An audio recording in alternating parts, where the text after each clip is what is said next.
श्री द्वारिकाधीश की जय। भागवत भगवान की जय। बालकृष्ण लाल की जय। गिरिराज धरण की जय। यमुने महारानी की जय।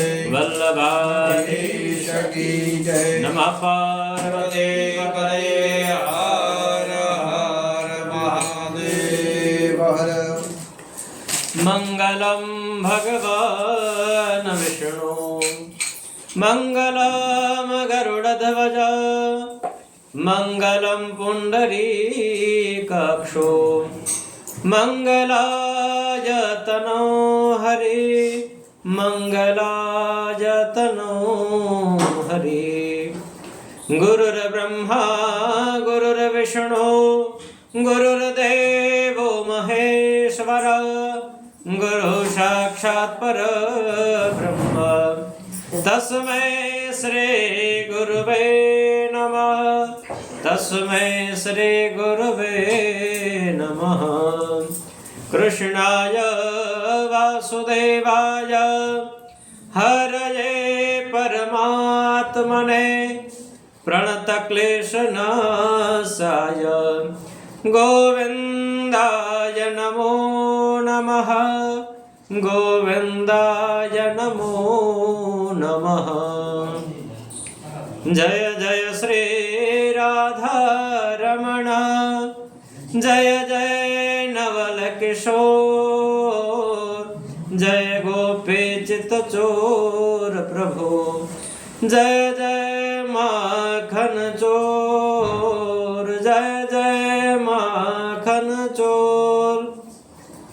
गौरांगम रसमयम नित्यम रसाचार्य रसोसुत श्रीराम हर्षण देवाख्यम सद्गुरुं प्रणमाम्यहम् सद्गुरुं प्रणमाम्यहम्।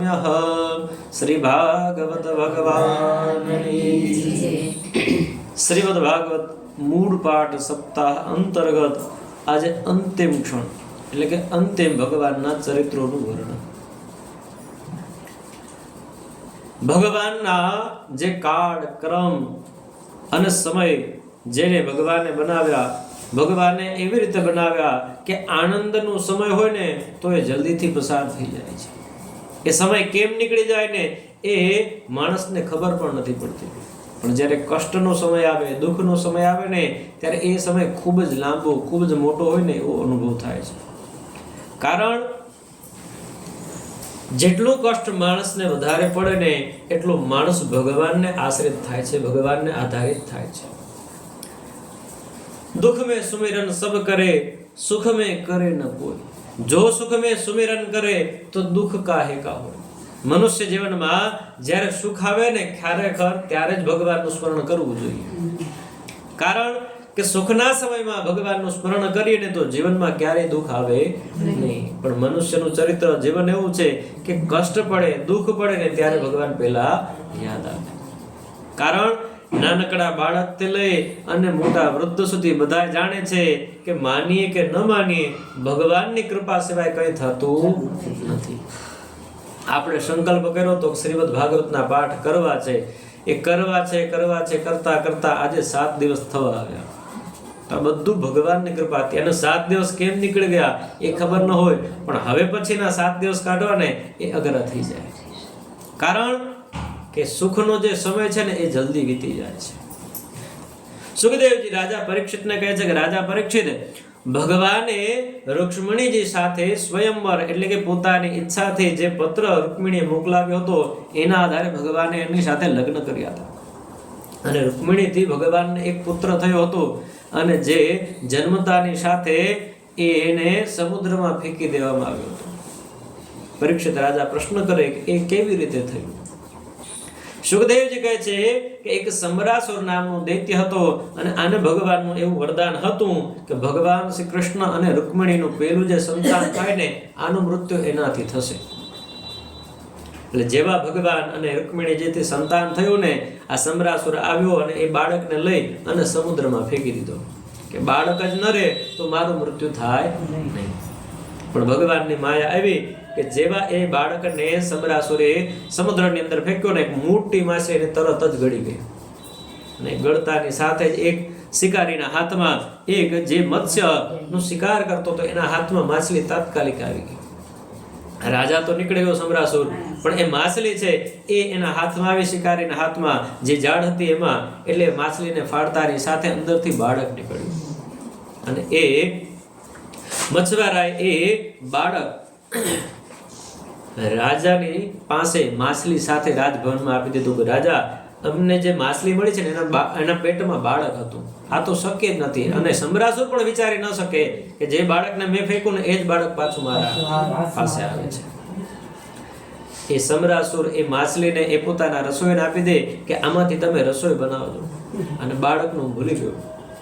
અને એ જ સમરાસુરના જે રસોઈનું સ્થાન હતું ત્યાં રતિ નામની એક સ્ત્રી હતા, અને એ બીજા કોઈ નહીં પણ કામદેવના પત્ની હતા. ભગવાન શંકરે કામદેવને જ્યારે ભસ્મ કર્યો ને ત્યારે એને વરદાન આપ્યું હતું, ભગવાન શ્રી કૃષ્ણનું જે સંતાન થશે ને એને તમારું પાલન કર્યું, અને એ જ્યારે મોટા થાય ને ત્યારે એ તમારા પતિ થશે. અને આજે એ જ કામદેવ ભગવાન શ્રી કૃષ્ણના પહેલા પુત્ર તરીકે જન્મ્યા હતા. રસોઈમાં એ બાળક આવતા એ રતિ એમની સેવા કરે, અને અંતે જ્યારે એ પ્રદ્યુમ્નજી મોટા થાય ત્યારે એ સમરાસુરનો વધ કરી અને પોતાની સ્ત્રીને સાથે લઈ દ્વારકામાં આવે છે. દ્વારકામાં આવે ને એટલે ભગવાન રૂકમણી વગેરે એને જોઈ પ્રસન્ન થાય, કારણ કે ભગવાન જેવું જ એનું સ્વરૂપ છે. રૂકમણી મનમાં પ્રસન્ન થાય કે મારો બાળક છે ને જન્મતાની સાથે કોઈ એને હરણ કર્યું હતું, જો અત્યારે હોત ને તો આના જેવડો અને આવો જ લાગે. અને આજ વિચારતા એમના હૃદયમાં પ્રેમ ઉભરાઈ આવ્યો ને ત્યારે અંતરિક્ષમાંથી નારદજી આવ્યા અને સર્વ હકીકત કહે છે, ભગવાન આ તમારો જ સંતાન છે, અને આજે એ વિવાહ કરીને પણ આવી ગયો છે. સુખદેવજી કહે છે કે રાજા, આવી રીતે ભગવાનના પ્રથમ પુત્રનો જન્મ થયો હતો, અને આ સિવાય ભગવાનના દરેક પત્નીથી 10-10 પુત્ર અને એક કન્યાનો જન્મ થયો હતો. એમાંનામાં અનિરુદ્ધ જે હતા ને એને બાણાસુરની પુત્રીની સાથે 3 વખત વિવાહ થયા હતા, કારણ કે એ ઉષા જે હતી એને ચિત્રલેખા નામની સખી હતી, અને એને ઉષાના સ્વપ્નમાં જે વીર સાથે લગ્ન થયા એનું ચિત્ર બનાવ્યું તો એ બીજું કોઈ નહીં, ભગવાનના જ પુત્ર અનિરુદ્ધ હતા.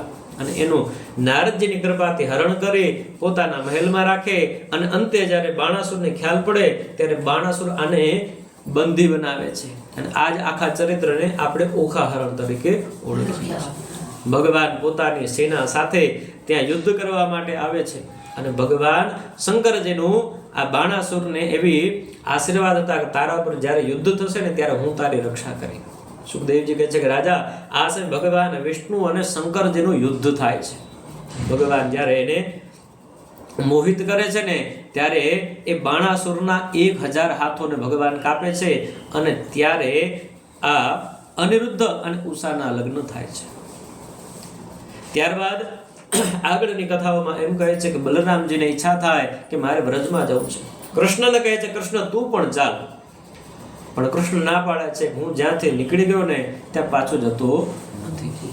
બલરામજી એ વ્રજમાં આવે છે, અને ત્યાં દ્વિવિધ નામના વાનર છે આમનો નાશ કરે છે. આ તરફ બલરામજી જ્યારે દ્વારકામાંથી નીકળ્યા એટલે પોંડક નામનો એક રાજા હતો, અને એ માયાવી રાજા હતો. એની પોતાના શરીરને 4 હાથવાળું, હાથમાં શંખ, ચક્ર, ગદા, પદ્મ ધારણ કરી એક યાંત્રિક ગરુડ બનાવ્યું, અને જેમ નારાયણ ઉડે ને એમ આ ઉડવા લાગ્યો. ભગવાનને પત્ર લખે કે હું જ સાચો નારાયણ છું, મેં ભક્તોને કૃપા કરવા માટે જન્મ લીધો છે, અને હે કૃષ્ણ તું મિથ્યા છો, તું એનો ત્યાગ કરી અને મારા શરણમાં આવી જા. ભગવાન ખૂબ હસ્યા, અને બીજા દિવસે એના રાજ્યમાં ચડાઈ કરી ચક્ર વડે એમનો નાશ કર્યો છે. સુખદેવજી કહે છે, ભગવાન જ્યારે સમક્ષ હતા ને રાજા, ત્યારે પણ ખોટા ભગવાન ઉત્પન્ન થતા, તો કળિયુગમાં અનેક જાતના ખોટા ભગવાન ઉત્પન્ન થાય ને તો સંશય કરવો નહીં. આગળ કથામાં એક દિવસ નારદજીને ઈચ્છા થાય કે ભગવાન 16,108 સ્ત્રીઓ સાથે રહે છે, તો ભગવાનનું જીવન ચરિત્ર કેવું છે.